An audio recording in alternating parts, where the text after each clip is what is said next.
With so much going on with the Gophers men's basketball team, who is the core that's coming back in 2024? Hey, You are Locked On Golden no matter what we're Gophers, going to do here, we're just going to keep rowing. your daily podcast on the Minnesota Whatever Golden turns out, however it Gophers. turns out, we're just going to keep rowing.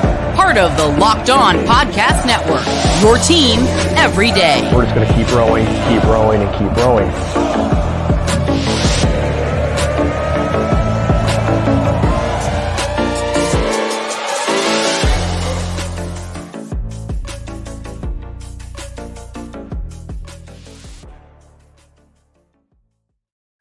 You are listening to Locked On Golden Gophers, part of the Locked On Podcast Network, your team every day. My name's Kane Rob, host of the podcast, former collegiate football video coordinator, and recruiting assistant here to talk Golden Gophers with you each and every day of the week, Monday through Friday. We've been a little bit off these last few days. I appreciate your patience, getting adjusted to the new life of a young newborn and other things going crazy with work. So I appreciate the patience, but luckily we're back and at it again. We're talking a whole lot of basketball today.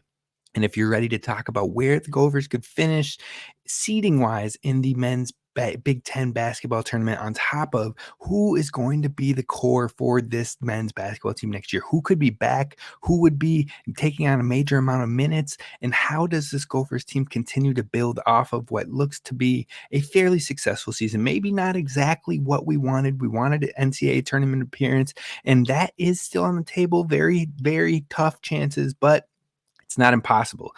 I always think of that. So you're telling me there's a chance. There is a chance, and the Gophers have to do a lot to get there, but they're not completely out of it yet.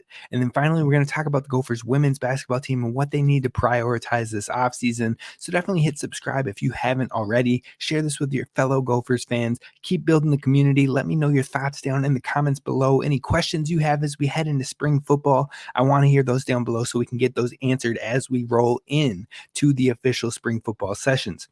Now, like I said, we're talking about the Minnesota Gophers team and how they can end up seeding in the Big Ten tournament. How does it look heading into the Big Ten tournament, which starts next week for the men?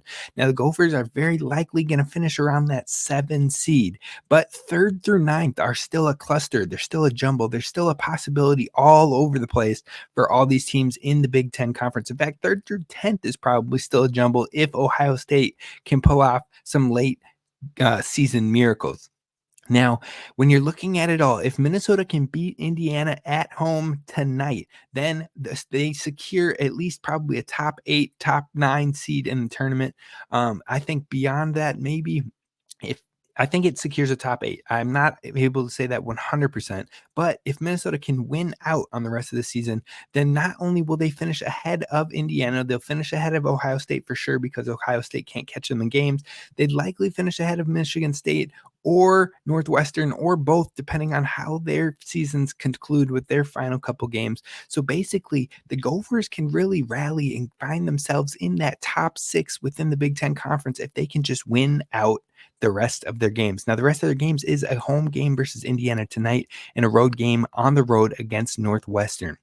Now, that's going to be a tough road opponent. It's a quad 1 opportunity for the Gophers, but overall, it is not an impossible task. We've seen the Gophers beat Northwestern here in Minnesota, but can they keep that magic going on the road?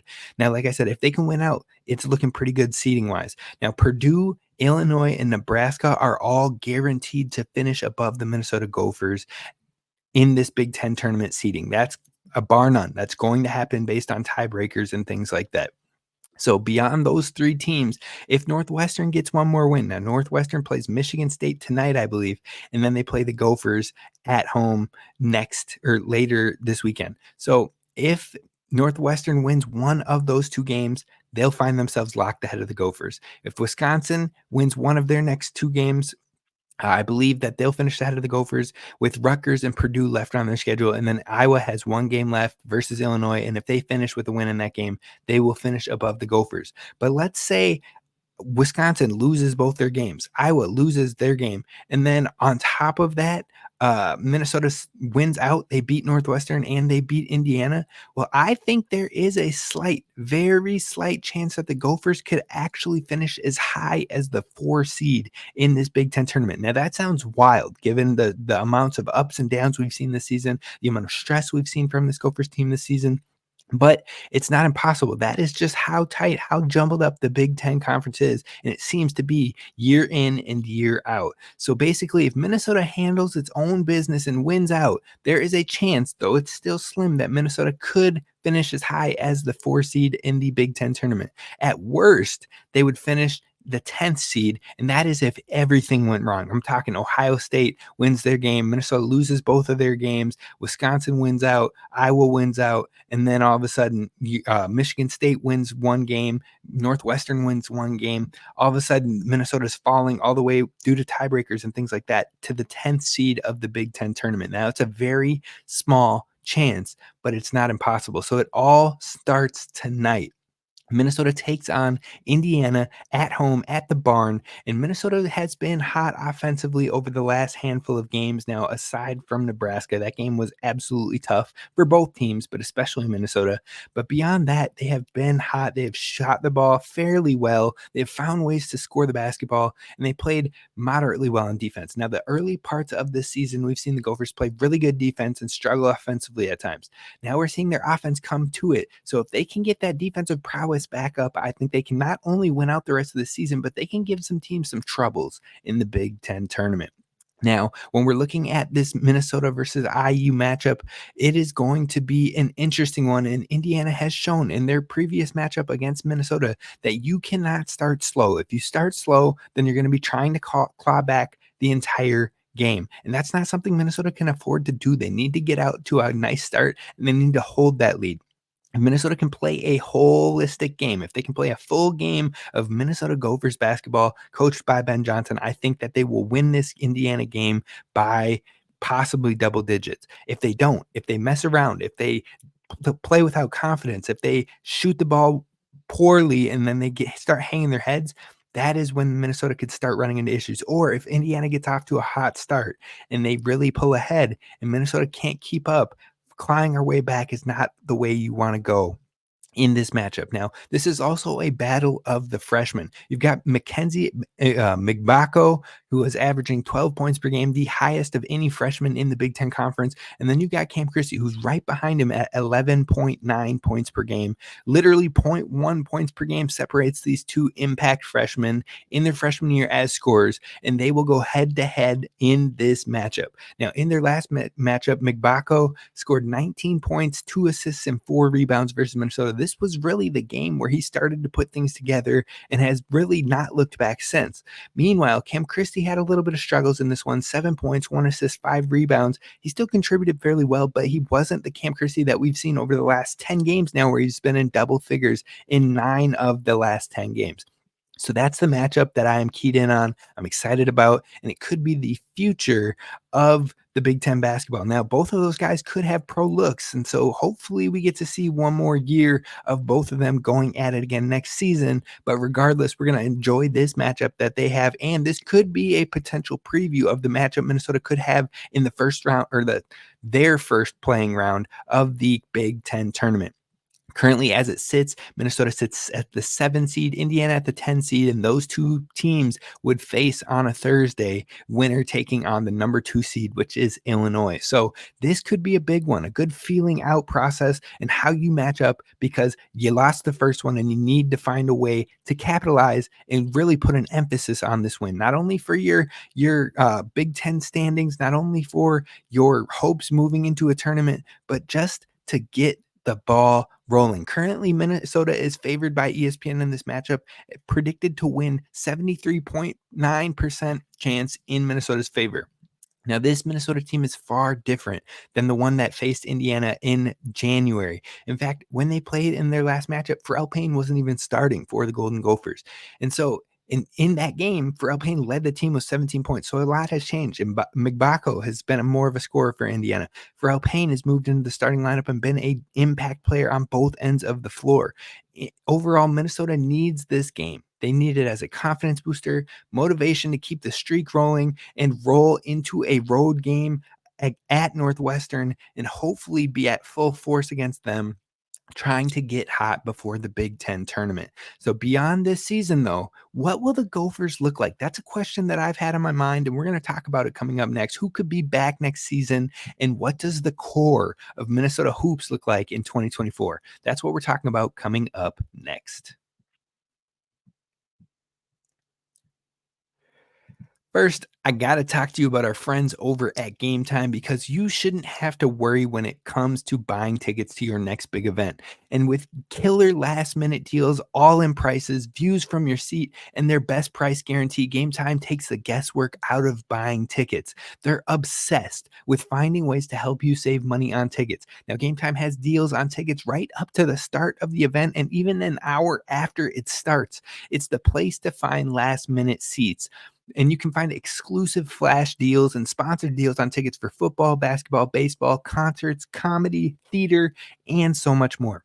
Now, with zone deals, you can pick the section, and the Gametime picks the seats for the big time savings. An overall Gametime guarantee means you'll always get the best price. If you find tickets in the same section and row for less, Gametime will credit you 110% of the difference. Gametime wants to make sure you're covered, so definitely download the app today. The Gametime app, create an account, and use promo code LOCKEDON for $20 off your first purchase. Again, terms apply, but create an account over at Gametime, the app, and create an account, redeem code LOCKED ON, LOCKEDON, for $20 off. Download Gametime today. Last minute tickets, lowest price guaranteed.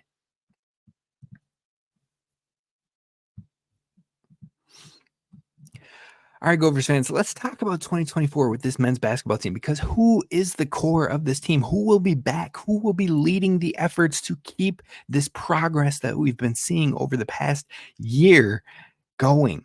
Now, when you're looking at this team, it looks like the future of this team for the next year or two should be Pharrell Payne and Cam Christie.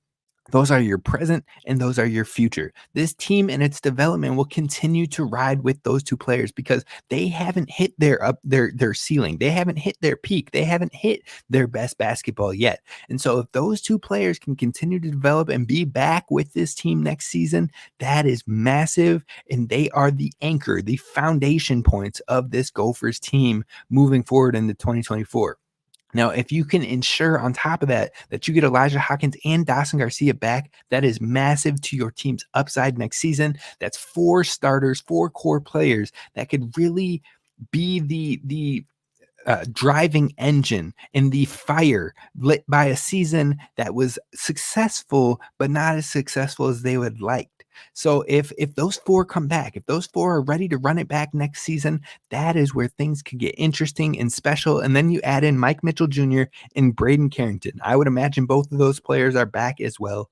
That gives you a core of 6 players, all experienced, all know the system, all know what the culture of this program is, all ready to not only instill that into the younger players that come through, transfer players that come through, but they are the foundation, the experience in this Big Ten, in potentially a winning season in the Big Ten league play. The Gophers could still get above 500 in Big Ten play, and that would be huge to have a core of 6 players, really, maybe more, but those 6 for sure coming back and leading the charge for next season would be everything you need to get to the goals of making not only the NCAA tournament, but making a deep run in the NCAA tournament. So that core of 6 is likely and hopefully return next season. Now you have that core of 6, plus you add the 2 additions of Isaac Asuma and Grayson Grove. That gives you 8 players, a foundation of this team moving into the next year. But then you got the question marks of what happens with the other players on this team. Caden Betts, redshirt freshman. He redshirt last year, and now he is in his first year of play after that. He has played a couple minutes sparingly, but not really gotten much tick with the Gophers. Joshua Joseph, a former starter, had started multiple games, over 20 games for this Gophers team, and now he is really fighting to get any minutes on the floor. Isaiah Enan fought back from 2 knee injuries, started off hot with the Gophers, started some games for the beginning of the season, but hasn't really had much opportunity in the backstretch. And then Christopas Kainis, a guy coming from overseas, wasn't really anticipated to play very much this season. So those 4 players, all on scholarship for the Gophers, all could be back next year. And if they were, with your 2 freshmen coming in, that gives you 12 potential scholarship players coming back. Now that means you'd have 1 available scholarship. There are ways that Jack Wilson could come back, Parker Fox could come back. Both of them have scholarships at the moment, but I don't believe they're going to be back next season the way things are looking. They all celebrated Senior Day. That doesn't mean they have to be gone, but I think it means they likely will be gone. Jack Wilson will be working with the Minnesota Gophers strength program starting next season, so I think it's a wrap for him, and we appreciate the time that we've gotten with him. And then I think Ramberg and Purcell are both done, so that leaves Parker Fox. Now, he could vie for another year, but I'm not sure that is going to happen the way that things are looking. So there's essentially 1 scholarship that is open for a transfer fit, or there could be a few depending on what happens with those 4 players we mentioned: Caden Betts, Christopas, Josh Ola-Joseph, and Isaiah Enan. Now, the way I see it, I think 2 of those guys are for sure going to be back, and 2 of those guys I truly have no clue on. Caden Betts, Christopas, I think they're both going to be back. They're both developing. They both have an understanding of kind of what Ben Johnson was looking for and how maybe they weren't quite ready to get into the Big Ten play right this season for the Gophers. But I think both of them could play bigger roles next season, especially Caden Betts. I think he could really step in as a redshirt sophomore to find minutes for this team. But my biggest worries would be Josh Ola-Joseph. He has had so much upside, so much athleticism, but his minutes have died off. And I get how that can frustrate any young player to go from starting multiple games and having a connection with this new true point guard that you're having this alley-oop connection, throwing it down, has been the factor in some earlier games where he's diving for loose balls, rebounding effort. There's times where he has not had the effort, and that's probably led to some of the benching moments. But at the same time, you've seen the fire, you've seen the spark, you've seen the athleticism he has. So I don't know what's happening with Josh Ola-Joseph after this season. I would love for him to be back. I would love for him to work back into a rotation and be an important player for this Gophers team. He could be what Parker Fox has been for this team over the back half of the season. He could be that energizer, that motivator, that do it all, that get the blocks, chase it down, energize the team, fire them up, whatever it takes. That's what Josh Ola-Joseph could be for this team moving forward. But we'll see if that will come to fruition. Isaiah Enan, I wouldn't be surprised if he's transferred for his final year of play. I know it's been a long, tough stretch throughout the injuries and whatnot, but I don't know what's going to happen there. He could be back, but it might be hard to see that with 1 year of eligibility left and not getting much take in this season.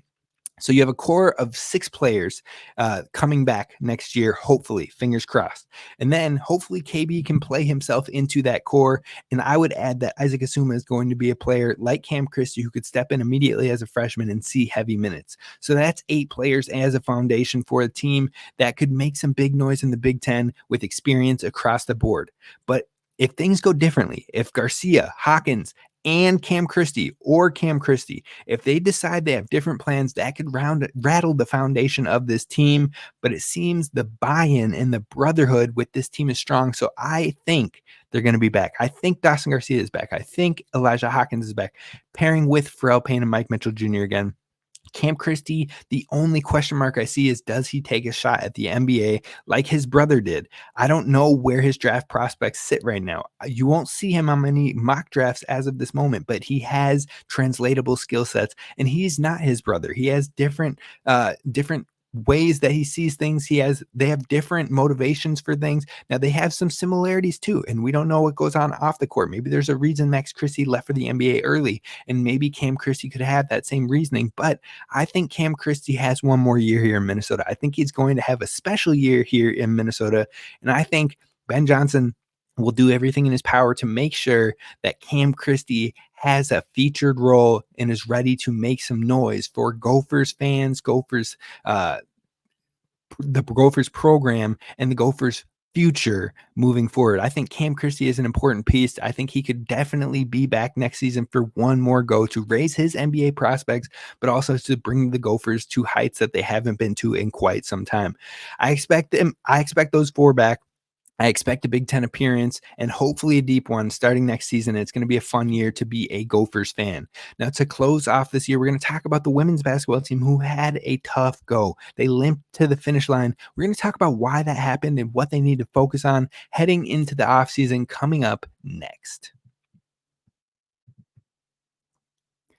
First, let me talk to you about our friends over at eBay Motors, because passion, drive, and patience is what brings home the winning trophy and also what keeps your vehicle alive. eBay Motors has everything you need to maintain your vehicle or level it up to peak performance, from superchargers, roof racks, exhaust kits, LED headlights, and so much more. In fact, they have over 122 million parts for your vehicle. You'll always find exactly what you're looking for. And the best part of it all, the eBay Guaranteed Fit guarantees your part is going to fit your ride every single time or your money back. So definitely check them out at eBay Motors, because they've got you covered. And if you're into speed, power, or style, they're going to treat you right, because with eBay Motors, you're burning rubber, not cash. With all the parts you need at the prices you want, you can turn your car into the MVP and bring home the dub. So keep your ride or die alive at ebaymotors.com.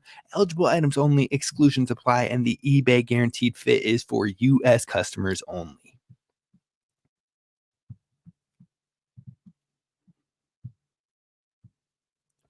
All right, Gophers fans, we're wrapping it up with Gophers women's basketball team. Now, they're kind of limping into the Big Ten tournament. They just got off of back-to-back embarrassing losses where their offense was just non-existent, plain and simple. I like this team a lot. I like the coaching staff a lot. I like the youth on this team a lot. But the last two games have been very, very poor when it comes to offensive sets and generating any sort of offense. And then the defensive consistency has been lacking too. This team was a defensive stalwart all the way through maybe mid-February or mid-February, we'll say.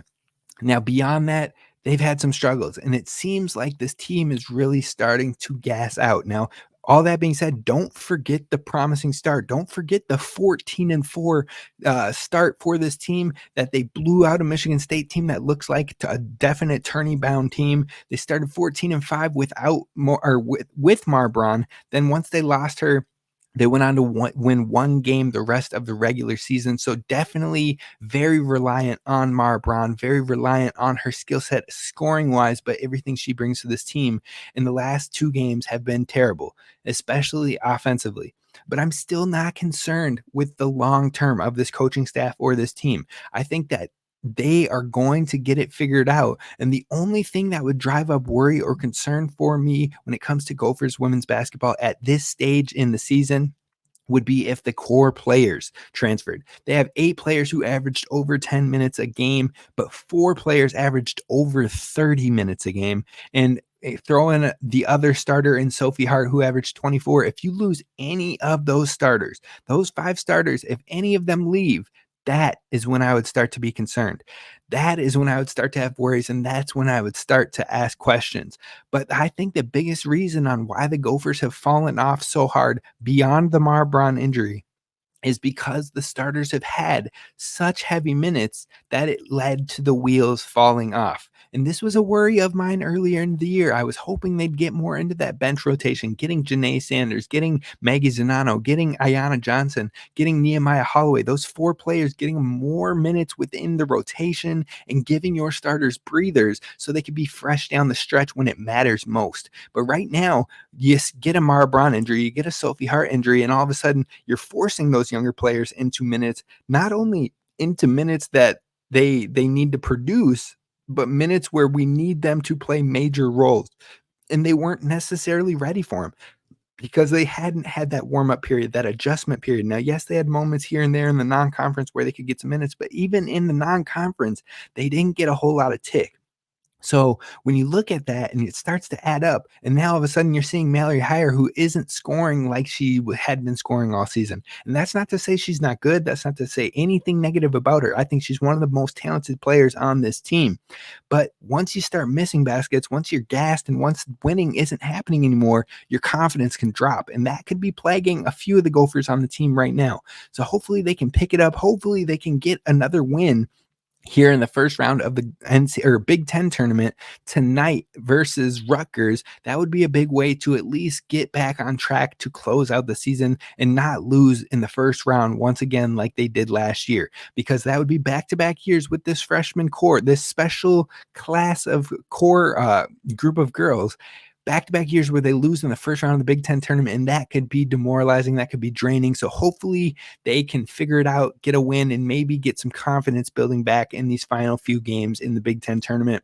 Now, Coach Don isn't going to settle for mediocre. I think this team is going to get aggressive in the offseason, and I think they're going to add a name or two from the transfer portal. Now, they could use a name or two from the transfer portal, and the two positions I think would be best suited for the Gophers would be another guard that can get in there and distribute, but also that can create their own shot, that can be an effective scorer, that can have that presence of creating offense even when Amara Braun is off the floor, even when Sophie Hart is off the floor, or your shooters aren't dropping shots. Someone who can isolate, someone who can drive to the basket and make a difficult shot. If they can find somebody who has experience in high major play and someone that wants to be a part of something special and build on that 14-5 start, I think that's the selling point here. And that's the way that you can help this team thrive beyond their reliance in Mara Braun. On top of that, I think that you also could see them add another big player from in the post. Not that Ayanna Johnson or Nehemiah Holloway can't fill that Sophie Hart role, but they haven't shown to yet, and they're still coming into their own. You need someone who has more experience to be able to supplement, to be able to get Sophie Hart off of the floor and give her breathers, to be able to step in if there was foul trouble. And if you can find someone who is experienced in the post and be able to create like that, but also maybe be able to stretch the floor a little bit with their height and their size, I think that would be massive for this Gophers, and it would bring something that this team doesn't have. So if you can add one, maybe two of those type of players from the transfer portal, it not only helps your team next year and to be able to build some sustainability around your young core, but on top of that, you have young players stepping in next year that show promise. In Tori, I believe her last name is McKinney, coming from the Minnesota recruiting this year. In McKenna Johnson, who has early enrolled and has been practicing with the team. And then also you have injured freshman guard Kennedy Click, who I thought would play a decent amount of minutes this year, maybe be the backup point guard to Amaya Battle. I think she'll be a big factor next year as well. So you have those young players that can fill the void, but they all provide you upside, but you don't want to be so reliant on inexperience, because we've seen how that plays out when something goes wrong. So let them come along at their own pace, add some veteran experience, add some scoring mentality, and I think this team will be in a healthy spot heading into the next season and be a player in the Big Ten. That's going to do it for us here on today's episode of Locked On Golden Gophers. I appreciate you for listening. Be sure to hit subscribe, and we'll definitely talk some more basketball this week, but we're also going to talk spring football. So if you have any questions on that, drop them in the comments below, and we'll try to get those answered on future shows. I will see you next time. Row the boat, Sky Umag, go Gophers, as always, and don't forget to subscribe.